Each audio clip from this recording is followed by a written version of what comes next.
মুমিনের অন্তর প্রতারণা করতে পারে না। একটু বলি, আমরা মুখস্থ হয়ে যাবে। বলেন, কয় ব্যাপারে মুমিনের অন্তর প্রতারণা করতে পারে না? তিন ব্যাপারে। তিনটি ব্যাপারে মুমিনের অন্তর প্রতারণা করতে পারে না। এক নাম্বার, ইখলাসুল আমালি লিল্লাহ। মুমিন যত আমল করবে সব ইখলাসের সাথে করবে। এই ইখলাসের সাথে আমল করার ক্ষেত্রে মুমিনের অন্তর প্রতারণা করতে পারে না।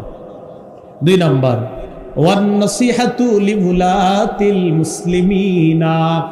দুই নাম্বার, মুসলিম শাসকদেরকে উপদেশ দেওয়ার ক্ষেত্রে মুমিনের অন্তর প্রতারণা করতে পারে না। মুসলিম শাসকদেরকে উপদেশ দেওয়ার ক্ষেত্রে, মুসলিম শাসক ভুল করতেছে, তার ভুল ধরিয়ে দেওয়া, তাকে উপদেশ দেওয়ার ক্ষেত্রে মুমিনের অন্তর প্রতারণা করতে পারে না। তিন নাম্বার, ওয়ালুজুমু জামাআতিহিম।